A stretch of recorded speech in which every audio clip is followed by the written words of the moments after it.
Today we're going to check out some paranormal hotspots around where I live.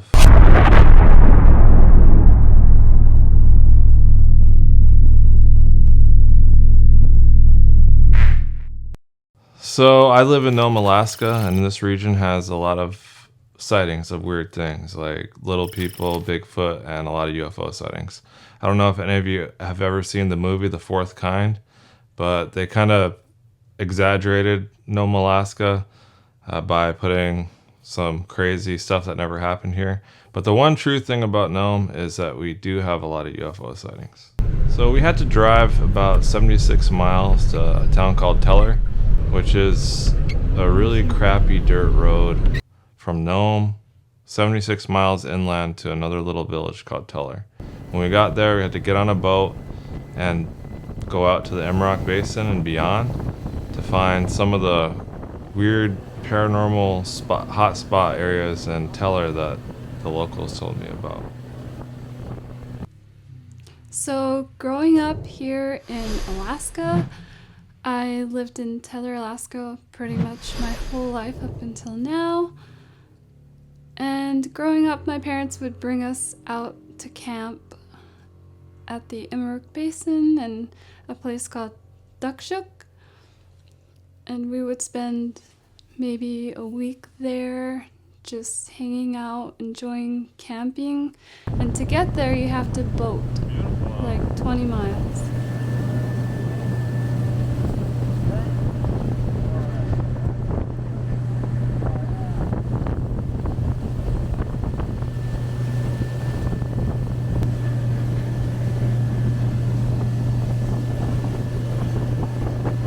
Look at those big birds. Yep, I heard they're real good eating.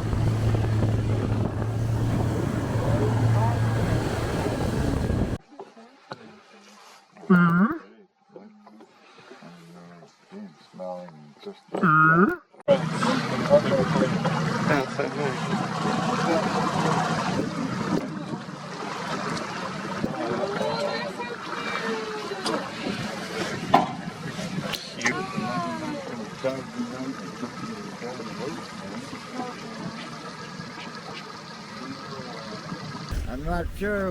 The first spot we checked out was a UFO landing spot. Oh, we can't walk on it, huh? I don't know. I did.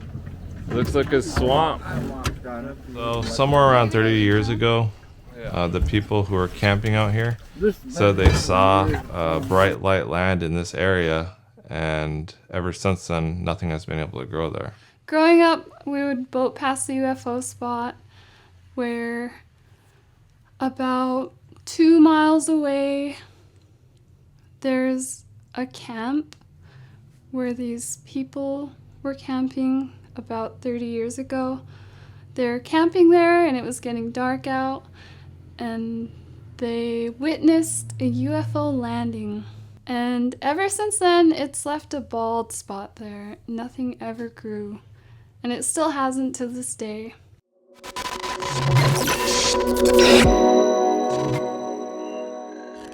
On our way there, we would see the Devil's Door. And that's what we'd always point out on our way up the river.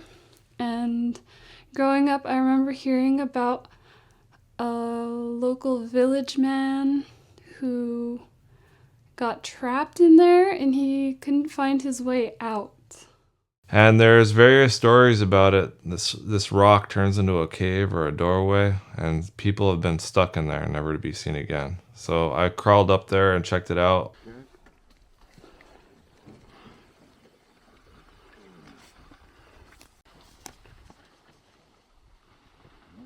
Right there they go up to the Devil's Door.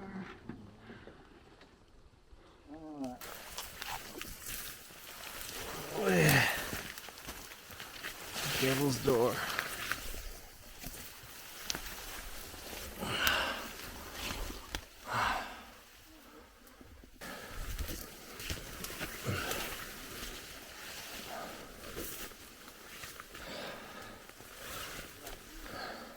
That's some good silverware at that cabin. It's probably in the box somewhere. Those were your, some of Kait them Topkok. might have. I see you.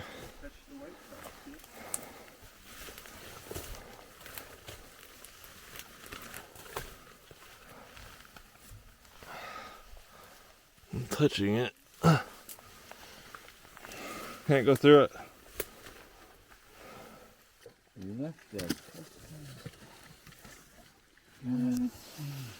Can't see him anymore. But unfortunately, all I saw was a slab of rock. I couldn't really see any cave or feel anything strange around that area.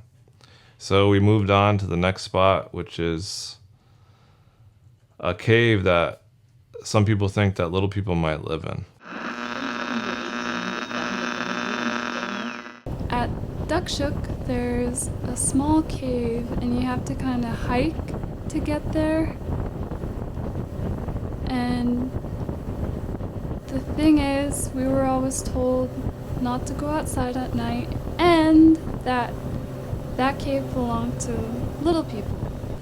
One year, my dad, he looked into the little people's cave, and it was getting pretty steep, and he saw a pair of little girls' knitted socks.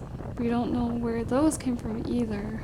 So to this day, I have never been outside at Duckshook at night because I was told it was dangerous.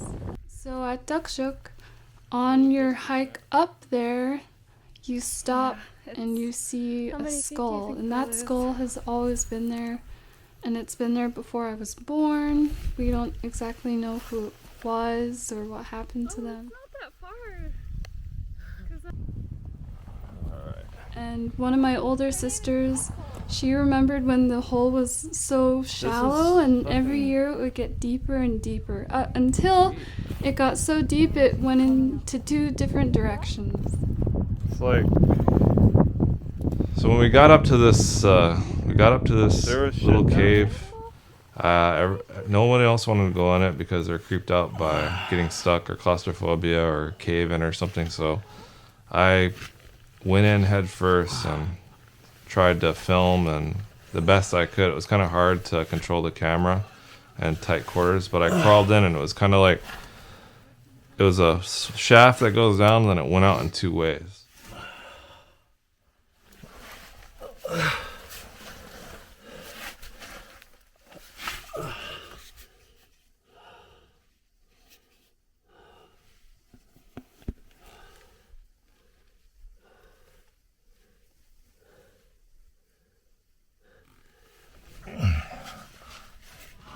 And on one side of the shaft, there's a tunnel that went down. It's about this wide, and it kept going down, and I couldn't see further beyond it.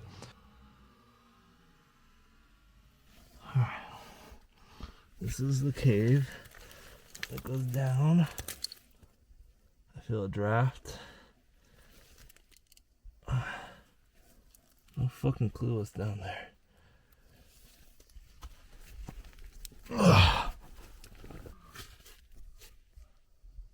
And the other side of the shaft, the tunnel, also about this wide, kept going. And as you can see on the right side, it has a little shaft of light, and then beyond it, the tunnel keeps going. I couldn't stick my arm in with a light because I was using my phone. This definitely taught me that I need to come better equipped for cave exploring. Like, I need to be able to have some kind of device that allows me to stick my arm in while filming with a light. Do you want us to grab your phone? Yeah.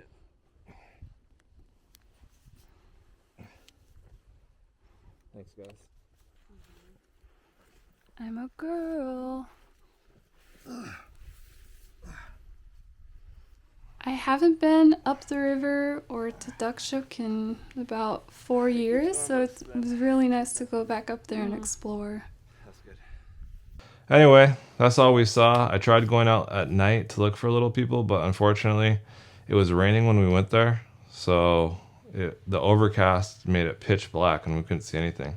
I bought night vision cameras, but they only had like a 10-foot visibility because they're the cheap kind, and I couldn't really see anything at all beyond like tossing a little pebble. Like, I can only see in like a 10-foot bubble around me, even with the night vision cameras.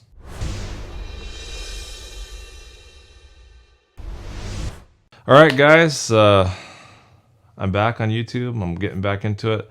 I have a full-time job, and I had a lot of things go wrong in the last couple of years that made it really hard to do YouTube. Drawbacks for me, or one of the things that's been stopping me, is I've been trying to buy low light cameras like FLIR, night vision stuff, so I can go out and try to prove little people are real. But that stuff's expensive. So I've probably laid down over 30 grand so far on my YouTube, like all the camera gear, drones. I bought a new drone for a couple $1,000s. I bought a laptop. And it's like I keep trying to pay it off with my job, and it takes forever, and it's really time consuming.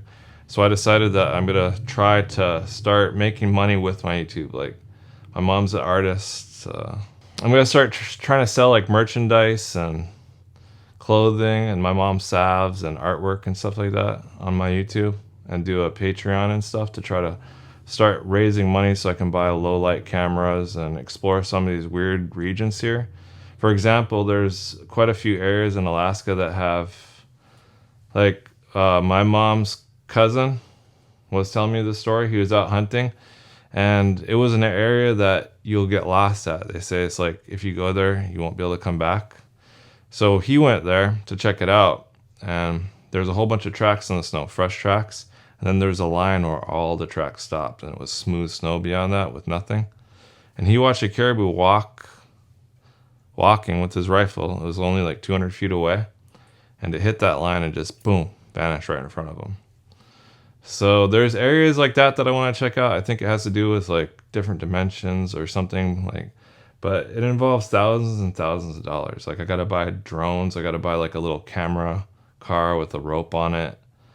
I have to have special camera gear that can film at night, and all that stuff is like ridiculously expensive. Instead of working my job every day trying to make money to buy all this stuff, which is going to take years, I figure I'll try to do some fundraising, grow my fan base, and make money somehow off my YouTube. So I'm going to start attempting that and pumping out regular videos again. So yeah, welcome back to VTalk to YouTube. Thank you guys. I'll be pumping out more videos. I'll try to do at least one a week, 1 or 2 a week max.